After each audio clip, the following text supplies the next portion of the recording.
Oke guys, balik lagi di konten gua, di channel gua. Jadi pada konten kali ini, konten kita tuh hashtagnya pisan, ngopi santuy, ngopi Tapi ini santuy. ngeteh. Tapi gua ngeteh, gimana dong itu kopi? Karena gua lagi batuk jadi nggak ngopi. Oke, jadi di konten kali ini gua bakal ditemenin kita tanya-tanya ya biografi tentang teman gue yang ada di samping gua nih. Gua emang minta waktunya sebentar, cuma beberapa kali ya kayak gitulah ya, masih ada sesuatu lah something di belakang kamera tadi, jadi baru bisa insya Allah nih benar-benar yang ini benar sih. Oke, jadi untuk pertama-tama maksud gue pertama-tama kita tanya dulu deh, namanya siapa ya, namanya siapa, Nama lengkapnya. nama lengkap dong, Nama biar yang tahu. lengkap Muhammad Rian Saputra. Muhammad Rian Saputri, panggilnya Palpek. Palpek. Muhammad Rian Saputri, panggil Palpek. Jadi dia ini sebenarnya gue kenal dia udah lama guys ya. Dia tinggal di daerah rumah gue ya. Namanya Palpek. Palpek itu sebutan di mana sih? Setahu gue nih ya, dia kan tinggal di sini lama, gue kenal dia lama ya. Dia tuh Rian nih panggilnya. Palpek itu sebutan di? Sebutan di Oh, di rumah lu yang satu. Oh. Iya. Di rumahnya ada dua, kayak ini. Enggak, Ada dua guys. beda. Oke guys. Oke. Namanya Palpek atau kita panggil Rian aja lah ya, orang biasa Rian nggak enak, Palpek nggak enak lah, itu kan bahasa tongkrongan dia gitu kan. Dia nomor berapa ya? Umur 18. 18 ya. 18 itu untuk kegiatan apa tuh?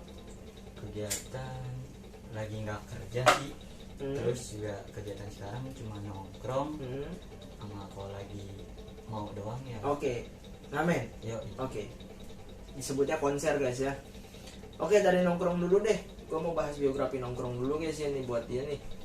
Nongkrongnya ngapain aja sih kalau boleh tahu? Ini kan banyak nih kan istilah nongkrong tuh banyak nih. Ini kita kan kalau disebut nongkrong nih. Enggak, Ya, beda. Oh beda. Kalau gue nongkrongnya. Oh itu beda. Itu nongkrongnya kalau lu di WC. Iya maksud gue istilah nongkrong kan banyak nih. Iya. Ada yang nongkrong sambil kayak di taman, kayak nongkrong kamar mandi yang gue bilang tadi. Ya pokoknya BAB lah, itu kan nongkrong ya. Terus kayak kita juga gini kan ngobrol sambil dengan nongkrong. Apa sih nongkrong itu yang kayak gimana sih itu? Ngumpul sama teman-teman. Ngumpul aja ya, Nyanyi-nyanyi. nyanyi Iya, gitu iya. ya. Oke. Itu teman mana tuh? Temen lu konser apa teman rumah? Bisa ke teman konser, bisa ke teman rumah. Tapi nggak narkoba kan enggak ya? Enggak. Ngamer. Oh, kalau ngamer nggak apa-apa. Karena definisinya kalau orang ngamer itu guys ya, gue sih nggak menyarankan ya, nggak boleh sebenarnya. Cuma maksudnya beberapa orang kan menyalahgunakan biasanya kan ngamer itu kan kayak buat pala puyeng, makin beban, terus lu ngamer tidur gitu kan. Terus Lebih enak tidur, kayak lebih enak pules. tidur pules. Terus kayak lu kalau ngamer itu kan banyak orang yang buat berantem gitu kan, perselisihan itu kalau kita lagi emosi itu kan alkohol itu jahat guys. Tapi gue nggak menyarankan, nggak boleh itu ngamernya kalau buat kalian. Jadi kalau ya yang udah biasa ngamer lo ngamer aja. Cuma ini nggak ngamer, ini ngopi lo asli, ini teh juga. Nah terus udah gitu untuk kayak konser nih, nah kita garis besarin nih, garis bawahi konser dah ya. Konser itu kan kalau dalam bahasanya tuh untuk musisi jalanan guys. Jadi yang disebutkan, kalau gue sih nyebutnya bahasa kasarnya ya, bahasa kasarnya ngamen, bener gak sih? Ngamen. Nah cuma gue nggak mau nyebut ngamen, nah, itu kan kalau menurut gue kasar banget sih gitu kan, karena kan mereka tuh musisi sebenarnya gitu, seniman gitu kan, seniman jalanan sebenarnya. Dia menyumbang suara itu kan jadi seni. Mungkin ya menurut gua, tapi bener juga sih, kayak lu sekolah seni budaya ada kan, kayak lu nyanyi ya kan, nah ada. lu nyanyi, lu bermain musik, nah Bermain itu kan gitar. nah itu seni. Jadi yang gue maksudin itu tuh seniman jalanan gitu, yang menyumbangkan suaranya dia, menyumbangkan melodinya dia dengan gitar. Ya udah gitu, itu yang gue sebut konser.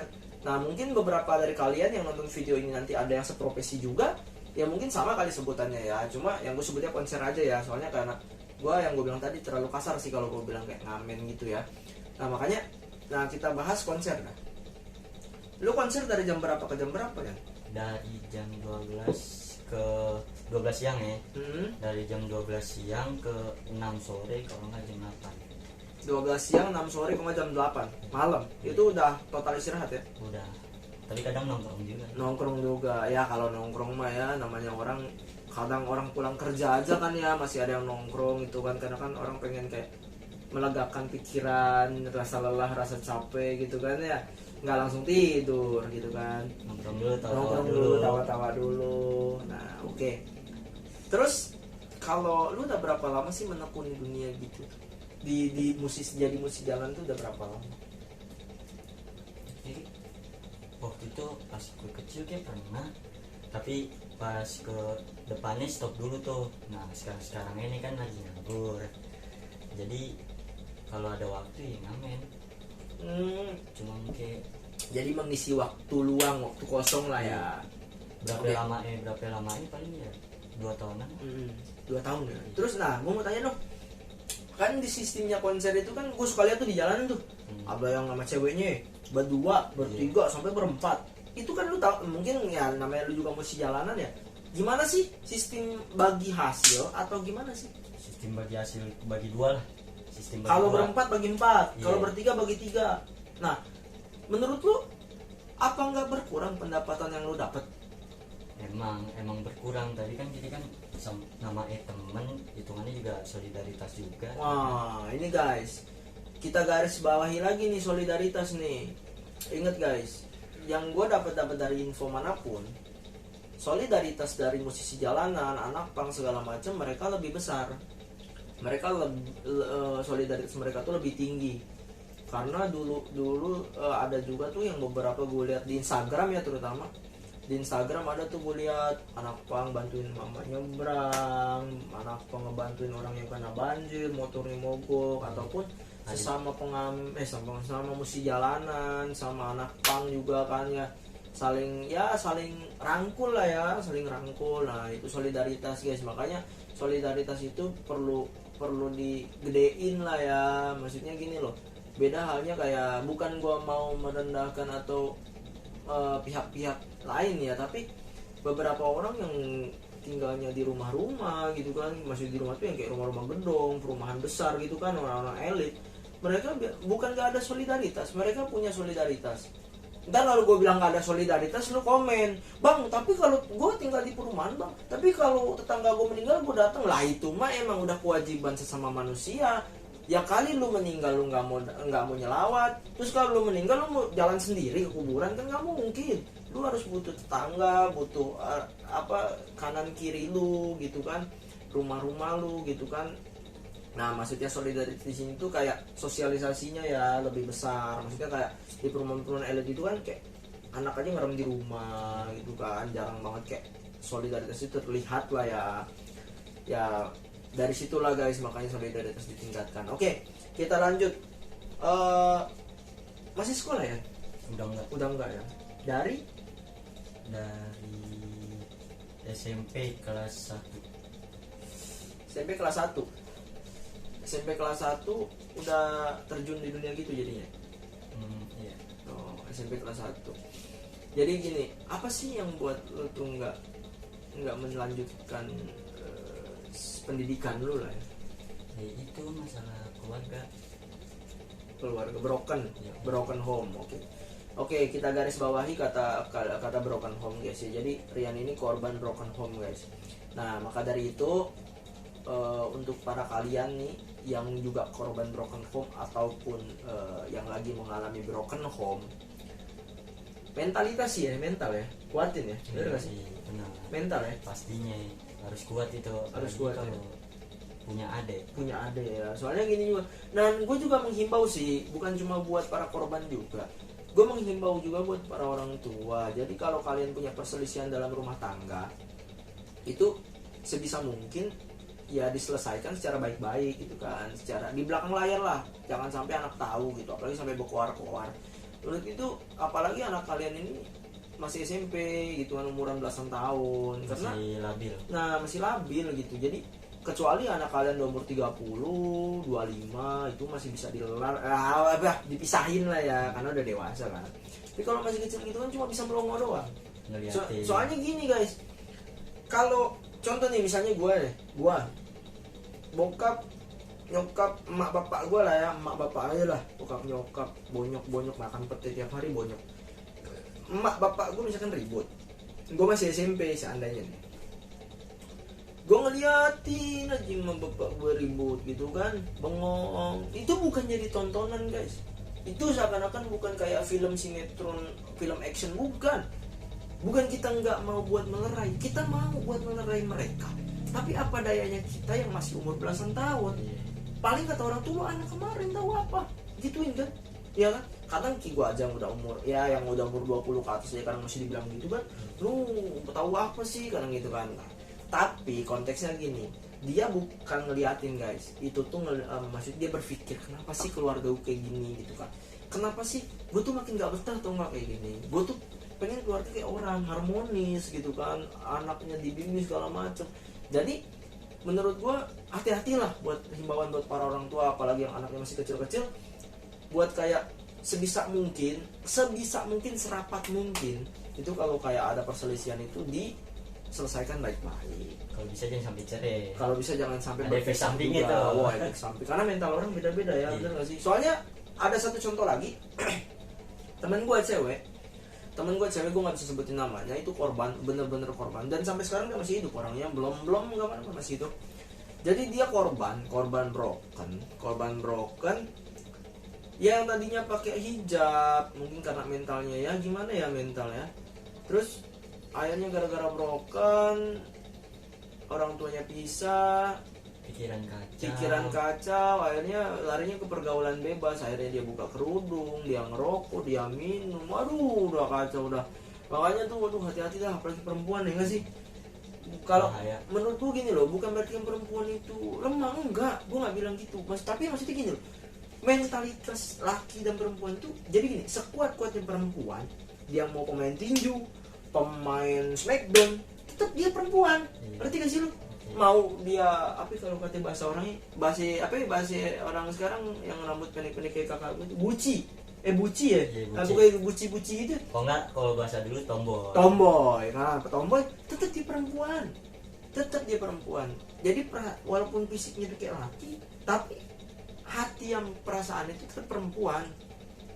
Jadi tetap masih dibilang dibanding laki-laki itu kayak mentalitas perempuan itu ya nggak jauh-jauh banget lah ya, tapi mungkin lebih bahaya kalau buat perempuan. Makanya buat para perempuan ini harus dijaga banget lah ya, kayaknya ya harus jaga badan lah. Kalau banyak banget sekarang kan ya banyak berita pemerkosaan perempuan, belum lama kan Saripah lo diperkosa, biarin itu orang itu udah dihukum dunia, dihukum juga ntar tuh yang maha kuasa tuh.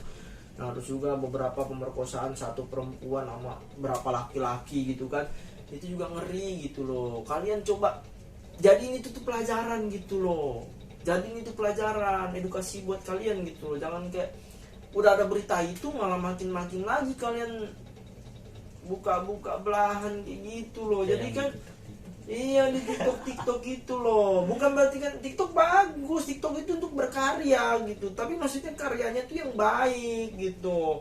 Jangan bikin karya-karyanya yang membuat hawa nafsu menjadi meningkat gitu. Jadinya bukan hawa nafsu aja yang meningkat, tapi burung juga tinggi gitu. Maksudnya burung darah gua kalau misalnya dia lepas terbangnya tinggi gitu. Aneh-aneh. Nah gitu. Jadi oke. Terus tapi untuk orang tua sendiri tahu ya kegiatanmu seperti itu? Tahu.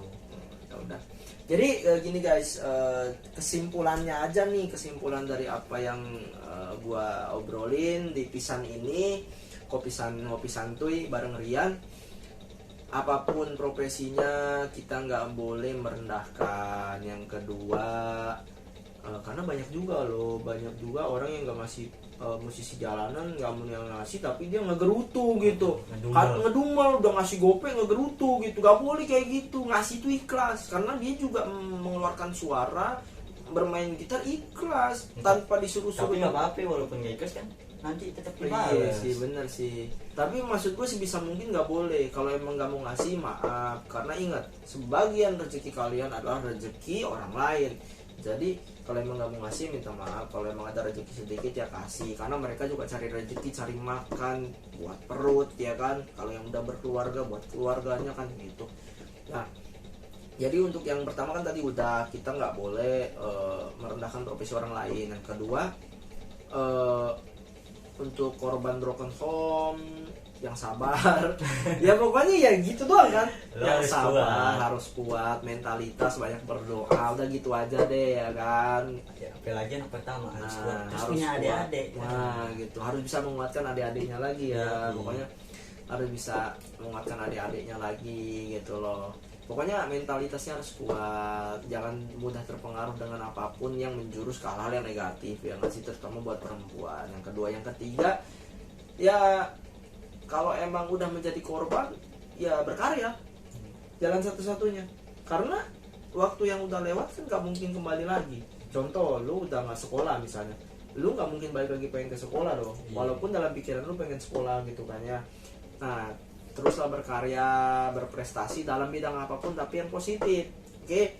Nah, jadi untuk edukasi di video ini itu aja bagi kalian nih yang ada Instagram kan? Ada. Nanti kalau kalian yang mau kenal Rian, jangan lupa di follow Instagramnya, nanti gue cantumin di deskripsi ya. Yang suka sama channel gua, di subscribe, di like juga video gua, di share, di komen-komen aja. Komenan mau yang nggak baik, yang baik gue tampung. Yang menurut kalian, bang lu kurang ini, nggak apa-apa, karena kan komenan kalian edukasi juga buat gua gitu. Jadi buat kedepannya video-video gua tuh yang ada yang salah nanti bisa gua perbaikin di video kedepannya gitu. Nah, karena kan sebagai kita mau disebutnya ya konten creator ya, namanya kita konten creator, ya kita itu harus menerima masukan dari para penonton gitu kan. Yang kurang-kurang kritikan, kita harus bisa menerima kritikan-kritikan itu dan membenahi di kemudian hari gitu. Jadi jangan lupa di-share juga, di like video gua. Terima kasih yang udah mau support channel gua. Semoga kalian juga sehat, jaga protokol kesehatan. Yang belum divaksin, karena aku mau divaksin. Vaksin agak sedikit ini sih apa namanya, pegal-pegal, tapi ya meriang sih enggak, cuma pegal-pegal mengantuk. Emang gua tanya temen gua efeknya gitu katanya, ngantuk lapar pegal-pegal kata gitu kan. Nah, divaksin, yang belum divaksin, yang udah divaksin tetap jaga protokol kesehatan. Gue juga, karena gue nggak pakai masker ya, soalnya udah kayaknya udah aman, soalnya udah pakai hand sanitizer juga. Jangan lupa bawa hand sanitizer kemana-mana ya, buat bukan kita so bersih ya, tapi yang namanya penyakit kan kita nggak ada yang tahu kan. Bukan masalah kita so bersih ya, was-was lah. Siapa sih yang nggak takut sama penyakit? Bukan masalah ntar ada yang ngomong lagi, masa lu nggak takut sama yang maha kuasa, bang takut penyakit masuk? Bukan gitu, maksudnya gini loh, kita mau waspadai aja gitu kan. Siapa sih yang mau kena penyakit? Emang lu mau kena penyakit? Kan enggak gitu kan. Jadi kita waspada aja dalam hal jaga kebersihan, jaga kesehatan kayak gitu. Jadi terima kasih buat kalian yang udah nonton video ini. Semoga kalian suka. Komen-komen lagi di bawah untuk konten-konten apa lagi. Kalau ditanya, bang kok konten lu podcastnya sama teman-teman lu, nah teman-teman gue juga gue pilih, nggak yang kayak temen gue yang tiap ya, karena gue udah kayak gue pengen nih kayak podcastin temen gue tapi yang kayak dia punya biografinya yang menarik gitu kan. Kayak Rian gini kan menurut gue menarik gitu kan. Ya gue jadiin tema lah di sini ya kan. Sekalian juga kan buat mengedukasi kalian, karena kan ini kan video yang ditonton bukan cuma 1-2 orang gitu kan, banyak dan dari berbagai kalangan ya, bukan cuma anak muda, anak kecil, bahkan orang tua pun mungkin nonton. Emak gua aja nontonin konten gua, gimana ceritanya bapak gua aja nontonin konten gua gitu. Jadi sekali lagi terima kasih buat kalian. Jaga kesehatan selalu, jangan lupa di subscribe sekali lagi, oke, tombolnya di bawah, loncengnya juga jangan lupa ya guys ya. Terima kasih dari gua, dadah, bye bye.